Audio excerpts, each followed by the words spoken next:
I think, you have. There we go. Oh, yes. There we go. I don't know if it is my connection or yours. Who knows? It happens.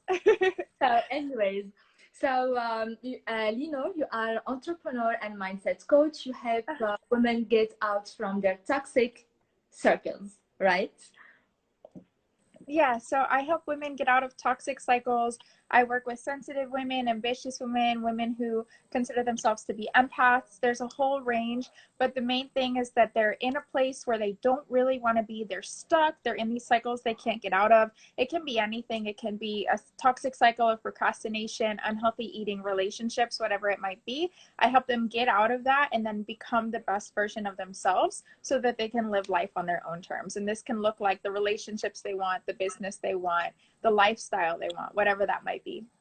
Oh, that's great. Thank you.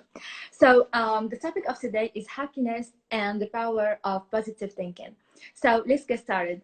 The mechanism of a happy and fulfilling life can now be explained using science. How do you define happiness? Does it have quantifiable components, or it is a truly subjective measure? That's an amazing question. So yeah, so happiness looks different for everyone, right? Because everybody's ideal happy lifestyle or whatever that might be is Mhm. for that person.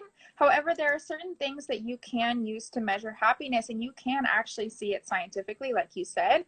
Yeah. In recent studies, especially with the advent of positive psychology, they've seen that happiness, your level of positive thinking, optimism, can actually affect the way you live. It can affect your mental health, your physical health. It can affect how long you live. It can affect your immune system, whether, you get sick more or less. It's, so comprehensive. So each person's individual happiness, yes, looks different, but there is a scientific way to actually see the way that it affects everybody's lives. And that looks very similar. Okay. So, you talked about happiness is a factor in overall health, right? Right. Can you please talk more about it? Yeah, so when you are in that zone, when you feel happy, it has a very different effect on your physiology than if you're constantly down. And we're not really talking about mental health here. We're not, discussing whether you're depressed or not. It's more just your overall outlook on life, right? So if you tend to have a negative mindset versus a Mhm. positive mindset, that can change your entire reality. And when you have a negative mindset, it can actually negatively impact your health. It will negatively impact your mental health, which makes sense, right? But this actually goes further, negatively impacting your physical health. It ends up, affecting the way that you eat. It ends up affecting the way that you treat your body physically, if you work out, if you spend time in the sun. And it can even create really, really, deep changes in your physiology. It can affect, you might be more likely to get sick, catch a cold, even catch, coronavirus if you have that, dampened negative outlook on life. But if you have a positive outlook on life, it's actually proven to heal your body and mind all over. You get better sleep, you eat healthier, you work out more, and you end up having that longer lifespan, that better immune system, etc. Yes, thank you. So that will lead me to another question. How could we train our mind to think positive? What are positive thinking skills? Is there any? Right. Yeah. And that's another great question. And I love that as well, because the thing with positive thinking is that anyone can do it. Right. And a lot of us are primed from a young age to think, oh, I'm just a negative person. I grew up in a bad Yeah. household, or I grew up poor, or I grew up with, a history of mental illness and family, whatever it might be, where people automatically think that, they're shit out of luck right away. And that's not the case. You can take anyone and you can teach them that positive mindset, and they can get to where they need to be. In terms of tools and tricks on how to get there, it's really about being mindful in your everyday life, right? It's not, a life hack that boom, you're positive when you were negative yesterday. It's something that you have to apply in your life every day. And part of that starts by being incredibly self-aware, right? So one thing that I like to tell my clients is that if you are consistently viewing life through this negative filter, then everything is going to happen negatively in your life. More things are going to snowball off of that. Oh, You have to change your filter, and you have to be super aware of how you're currently seeing the world, in order to be able to do that. And one way that you can, really start to fine tune these positive thinking skills is by gently and lovingly noticing whenever a thought comes in, noticing, what is that? What is it that I'm thinking? What is my immediate reaction? Is it positive? Is it negative? Is it a healthy thought? Is it an unhealthy thought? And then consciously taking the time to shift your perspective, right? In every situation, we have a choice to take two perspectives. And so, if we're primed to be negative thinkers, we have to really put in that effort to consciously change those negative thoughts. And over time, it becomes, a natural part of us, but it does take work. Okay. Is there any relation between happiness and success? What comes first? We need to be happy to be successful, or successful then to be happy? I love this question too. These are all amazing. And why this is so important is because in a lot of societies, we're taught that you can only be happy after you become successful, which sets you up for failure, because so many successful people work on their happiness first, right? And this wasn't even something that people were aware of until, just a few years ago, because people were focused on the grind, focused on the hustle, and they weren't worried about, the mental health, the effects on your body, whatever it might be. But the truth of the matter is, there have actually been thousands of studies that have proven that people who tend to work on their optimism, tend to be more positive, tend to be happier people, are way more likely to succeed. And that true success is being happy, and then you build from there. Okay, thank you. So happiness, is it more about physical than mental, or more of balance between the two? Yeah, it's really a balance. The thing is, your mindset affects everything, right? Your mindset affects the way you live. However, you can't really neglect one or the other, right? You can't be thinking positive about your entire life and then just eating junk food all day, never working out, never taking care of your physical body, going for walks, etc., right? So you can't just ignore one side. It goes together, and part of that, it becomes natural. Part of it is because when you have that positive mindset and when you have that self-love, you are going to work out, you are going to eat healthy. So it really goes hand in hand, and you really need the two together to be able to not just survive but thrive. Yes. So, with the end of the year, many people make themselves promises to engage in healthier behaviors, to jumpstart in earnest pursuits of personal happiness. So, what are your top tips for making this a happier year ending by doing something proactive to get a handle on personal happiness?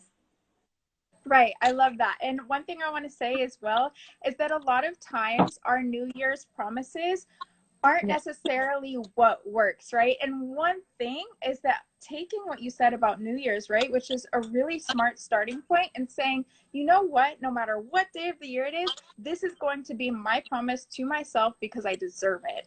And because a lot of times when people associate a promise with a certain amount of time, they tend to give up because they're like, oh, you know what, it's already February 12th and I haven't really done it, so whatever, next year, right? They have that excuse of next year. So it's really important to say, next week, what are you going to do to be positive? And that gives you the power, because you're not waiting for a certain time. You're not waiting for someone to tell you. Right, next day, next week, whatever it might be, do it for yourself. And what you can do is you can start right away. Do research on ways to be positive. The information is out there, and I'll give you some tips now, but recognizing that it really is a choice, right? And so by, whoever's watching this, you're already taking that first step to being more positive in your life, which is amazing, and just continuing that commitment to yourself. So I would say right away, what you can start doing is you can start applying more self-love in your life, more self-care, and truly embodying that as you go through your day. So I'll give you some, self-care tips that you can start to work on right now, that you can start to have a more positive aspect on life, and at the same time, while you're doing these things, still working consciously on that positive mindset. But some things that you can do to get started is begin to apply more meditation and mindfulness in your life. I know a lot of people think that meditation is not for them, they can't sit still. Trust me, I'm very hyper, it's hard for me to sit still too, but it takes time, right? And there are literally meditations on Insight Timer, which is a great app. It's completely free. There are 1-minute breath meditations. You can do that, right? 1 minute of your day to work on your breath. And already by doing that, you're starting to heal your mind and body, right? So applying more meditation in your life, applying more mindfulness, you don't have to have all the time in the world to be able to do this. You can practice mindfulness going on a walk, in the shower, right? Whatever it might be. I like to tell my clients to practice healing showers. So when they're in the shower, to feel the water going down and to imagine it washing away the stress of the day. Or when you're going for a walk, to practice walking mindfulness, what you can do is, instead of listening to headphones and kind of zoning out, really listening to the birds chirping, feeling the sun on your back, feeling the wind, feeling the way your feet feel on the ground, and just immersing yourself in the experience of actually living. A lot of what causes anxiety and depression in these times, not so much depression, but a lot of our stress and overwhelm and unhappiness, is by not living in the present. We're either living in the future or the past. And if we're living in the past, we're probably, upset that either we're not there anymore or we're upset because it was bad, right? If we're living in the future, we're anxious because we're constantly worried about what's to come. But if we're living in the present, that's when you're actually living life. So live in the present, right? Begin to feel gratitude for the life you have. Begin to look around and see all the colors around you, right? And start to really feel that gratitude in your daily life, and you will automatically become happier. I recommend practicing like gratitude journal in the morning before you go to bed, whatever it might be, but getting into a sort of meditative calm state and then just journaling everything you're grateful for and really allowing yourself to feel it will help you become more positive. And I can give you guys a lot more self-care tips, but I want to make sure we get all the questions answered. But it's really just about applying self-love in your life and also consciously working on your mindset at the same time. Okay, so self-love is very important. Yes. So you are what you think. Can you tell me more about this? Yeah, so this goes back to what I was saying at the beginning about our filters, right? So everyone has a filter through which they experience life. And the filters are comprised of our belief systems, our thoughts, our previous experiences, the societies in which we were raised.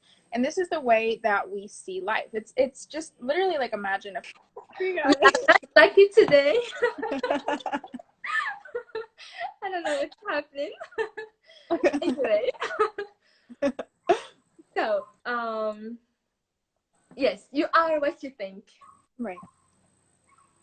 Do you want me to answer it again, or do you? Yeah. I think we're gonna move to another question. Okay. Okay. So, can you tell me about what is the power of positive thinking? Yeah. So we covered this a little bit earlier, in terms of success. But the power of positive thinking also goes with the filter idea, in which the way that you think really affects all areas of your life, right? So if you're a negative thinker, you can, sabotage situations before they happen. You can break off relationships when they're doing just fine. You can really affect your entire life if you see everything through this negative filter, if you have that negative thinking. But if you are a positive thinker, you are actually proven, positive brains are proven to see the opportunities and things that negative brains won't, which means you have a higher rate of success, or whatever it might be. You have a higher rate of meeting the person that you love. You have a higher rate of, seeing a speaking opportunity that's going to land you the job of your dreams, whatever it might be. When you have a positive brain, you actually see more opportunities. Not only that, but you are more likely to go after them, right? You can, if you two people, they both see the opportunity, one of them is a negative thinker, they're going to think, I can't do this, I'm dumb, I suck, the opportunity is probably going to ruin my career, etc. If you're a positive thinker, you're thinking, I got this, I'm great, and if I completely mess it up, everything's going to be fine because there's going to be another opportunity that will be great for me, right? And so you see the difference. You are living life in a completely different way when you have that different mindset. And same with relationships, same with lifestyle. If you're a negative thinker, you're always going to think that everyone is against you. You're always going to think your relationships are set to fail. You're going to have a negative relationship with yourself. But if you're a positive thinker, you're always making connections. You're meeting new people where you can have this mutual amazing thing going on in your life where you add to each other's life because you are in that state. And when you're a positive thinker, you think better, right? You're more likely to have ideas. You're more likely to create things, right? So it completely affects the way that you live. Okay. So what is success in Lenor's perception? Yeah, so I actually spoke about this on a podcast a few episodes ago. Really great question. Success is really up to the person, right? This is really important to note because a lot of times we tend to be unhappy because we are comparing other people's ideals of success and trying to make it our own. And so when, you know, for example, we're set up in a society that might say, depending where we are, society might say success is a white picket fence and a family of four in middle class. Another society might say success is, you know, being single and just, you know, meeting different people your whole life and being a total bachelor or whatever. Another society might say success is a combination, just starting your own business. Another society might say success is getting a job. So if you're born into this society, this is the ideal of success that has been, you know, drilled into your subconscious. But what you really need is something else. You're never going to be happy if you're constantly looking at this ideal of success and you're like, why am I not there? And you're not there because there's a friction, because that's not your success, right? So in order to find what your true success is, you really have to go down deep. You have to check in. You have to do the self-awareness work Yeah. to see, what is it that makes me happy? What is it that I can talk about for hours? Do I want a job? Do I want to start my own business? Do I want a family? Do I want to be single? Like, you really have to look into yourself, and only then can you really find your own success. So first of all, you should know what you want first, and then you proceed.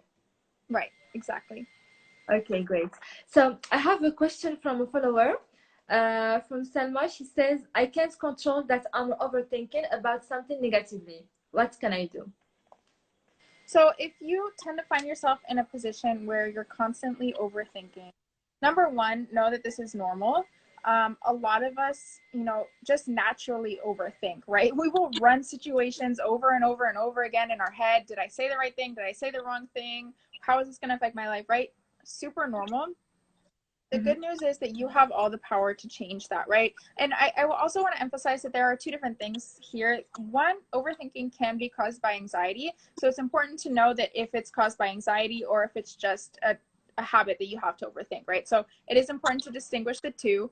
But if we're speaking, I can't speak on mental health terms, but if we're speaking about just, you know, you tend to overthink, what you can do is utilize positive self-talk, right? You have to put in your subconscious mind what you want to think, right? And so if we're primed to think negatively, you can change that by speaking to your subconscious mind, which works over time, right? So one thing that I like to do is I like to listen to meditations with subconscious positive affirmations. I like to write down positive affirmations, stick them where I can see them. So I see them all the time. And eventually that's what goes into my deep subconscious mind, which is what primes the way I think. And so if you're constantly overthinking, first you have to think about, what is it that I'm overthinking? What are the situations that tend to be playing over and over and over again in my head? What is it that I think about them? And then consciously work on shifting that. So I'll give you an example. If you are if you're in a situation where you're constantly overthinking conversations with other people, number one, think back to the conversation. This is what happened. This is what I thought of it. And what you need to do is you need to dissociate out of the actual situation, and you need to look at it from a neutral perspective. And this is not dissociation in psychological terms. This is NLP terms. All it means is taking yourself out of the situation and viewing it as an outsider. And you'll start to see that all the little things that you're picking up on, you wouldn't have been so critical if it was someone else. So the first step is really to look at it from that neutral perspective.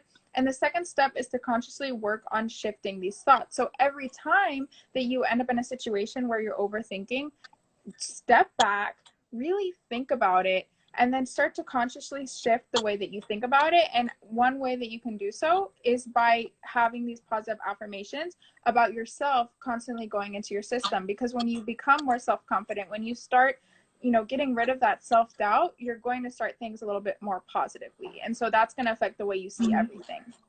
Okay. Yes, thank you. I think we have another question. What about imposter syndrome? Can you talk about it? Yeah, so that's a great question as well. And imposter syndrome is something that affects a lot of people, especially entrepreneurs, right? When you are starting your own business, you're going to think, oh my God, like, you know, everyone knows what they're doing except me, right? That tends to be something that's very common. One great way to look at it is to think about how everyone starts in the same place, right? So there's two things. Number one, imposter syndrome can be fueled by you comparing your chapter 1 to someone else's chapter 20, right? If someone is, let's say Oprah, right? If you are just starting and you compare yourself to Oprah, you're obviously going to feel like an imposter. You're like, I'm in the same industry, but I'm not there, right? You're like, I don't know what I'm doing. I'm not as good as her. Let me just get out.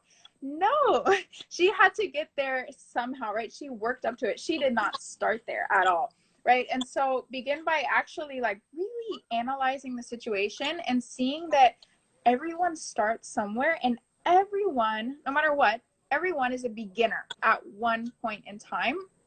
And so you're not an imposter. You might just be a beginner. And being a beginner is one of the best things you can be, because all of a sudden you have all this amazing knowledge that you're about to learn, and you're going to be able to teach that to others, etc. Right? So you can change your perspective on it. But two, even if you're not a beginner, even if you've been in the game for a while, you have to really analyze. You have to break out of your mindset, and you have to really analyze the situation. And so if you're thinking, I'm an imposter, that's in your head, right? Go ahead and journal that down. Just write down how you feel about it. I'm an imposter. I'm not good enough. I'm not smart enough. Everyone's better than me. They know what I'm doing, etc. And then you start to journal on why this is not true. And you have to really look at the evidence for why this is not true. I'm not an imposter because I've actually spent over a year learning this. I'm not an imposter because this is what aligns with my heart, and that's why I'm doing it. I'm not an imposter because no one really just knows what they're doing. Everyone worked towards that, and everyone's just doing their best, right? So really understanding that we're all human here, and changing your mindset on people that are, you know, famous professionals, whatever it might be. Everyone is just human. Stop, you know, looking up to people and thinking, you know, oh, they're superhuman, I'm never going to get there because I'm just human. They're just human too, right? And you can have gurus, you can have people you look up to because they might have the knowledge that you don't have yet, but recognizing that you can easily take the same steps that they did to get there, and that exactly you are exactly where you need to be, and that you've probably already done a lot of the work to put you in a good level. You are not an imposter. You just feel that way because you're comparing yourself to everyone else. But think about the way that people compare themselves to you. Think about how you look towards other people. You're doing the damn thing, right? And so if you are actually doing it and you are, you know, at this certain place, you're not an imposter. You're already there, right? And so really changing your mindset to understanding, I'm never going to be perfect because no one's perfect, but everyone's just doing their best. And I'm here because I did it and I put in the work and I made it. I'm the one that did that. Okay, thank you so much for answering that. I don't know if you have more questions from audience. Okay, I think I'm done with my questions. Um, Before we end, I'm gonna ask you, can you talk about your current products and services that you offer? To connect. Hey, back again. We're gonna make it. We're Good. doing So, yes, I was asking you about your products and services. If you can talk to us about it, please. Yeah, of course. So I offer like a really wide scale of things because I wanted to make sure there was something at every price point, and I also wanted to make sure everyone can find something that fits them. So as Okay. a coach, I usually just serve women, but I also have a course that is for everyone. I have two books. I have one book, which is the Game Changer Workbook. It's a 150-page intensive to help you completely upgrade your life. So everything that we talked about today, it's called From Striving to Thriving. And the workbook is the Game Changer Workbook, but the little subtitle is From Striving to Thriving. And because Okay. the point is to take you from this kind of stuck place that you're at that you want to change, and to help you become the ideal version of yourself. And it works through getting to know yourself. It works through crafting that self-care routine that you can look forward to loving every day. It works through, you know, finding your vision, going after goals, right? So that's one of my offerings. I also have another book called She's Magic Always. It actually hit international bestseller. It was a collaboration with about 26 other women, and we all tell our kind of pain to power transformation. Really inspiring, and it helps a lot of people to kind of see that they're not alone where they are, and also that they can get very far. We give them all the tools to get to where they need to be. I also offer a course, which is From Striving to Thriving in 90 Days. The link is in the bio and my Instagram. And this kind of takes my 3-step strategy to success, which is also in the workbook, but it teaches you about everyone. So, or about everything. So it's not just like the workbook is more like you writing, but the course tells you why you're doing it. And it takes you through ego work, self-awareness, visualizing your ideal self and becoming him or her. It takes you through, you know, learning conscious habits, how to love yourself more, how to apply these in your life, connect to your intuition. It takes you through finding your vision, your purpose, breaking down your goals, overcoming procrastination, becoming more motivated. So it's this basically life upgrade, right? And then I also offer my services. So I do a one-on-one coaching program, and I also have a group coaching program. And these are also formulated off from Striving to Thriving in 90 Days. So they're a whole upgrade to get you out of these toxic cycles, to get you out of negative thinking, whatever it might be where you're stuck, and to get you into that best version of yourself in which you can go after your goals and basically follow your dreams and live your dream life. Are the books available online? Yeah, so I have a link in my bio, and I also have them on my shop on Instagram. If you click view shop, both of them are there. Okay, great. I think we have a question from Sharifa. Does the 21 days rule work for mental habits? The 21 days, like, okay. So yeah, so there's a rule, and it says it takes, you know, 21 days to form a habit and 90 days to form a lifestyle. I can't speak on mental stuff as much because I'm not a mental health professional. If you mean positive thinking, then yes, it does. It really is something that you need to consciously practice, right? And that's why at the beginning I said that there's no life hack or anything like that. It's something that you need to constantly work on. But if you do it for at least 21 days, every single day, you're going to see the changes. You're going to see the results. Okay, great. So I don't know if you want to add something, Lenore. Thank you so much for sharing this great information with us. It was nice to talk to you, and thanks for the great information about positive thinking and power of positivity. Thank you so much. It's been an honor to be on here, and I'm super excited. If you guys want to reach out to me, you can. I would love to hear from you. And yeah, just thank you again for having me. You're welcome. Thank you so much, Lenore. Bye. Thanks. Bye. Have a nice day. Bye You bye. too.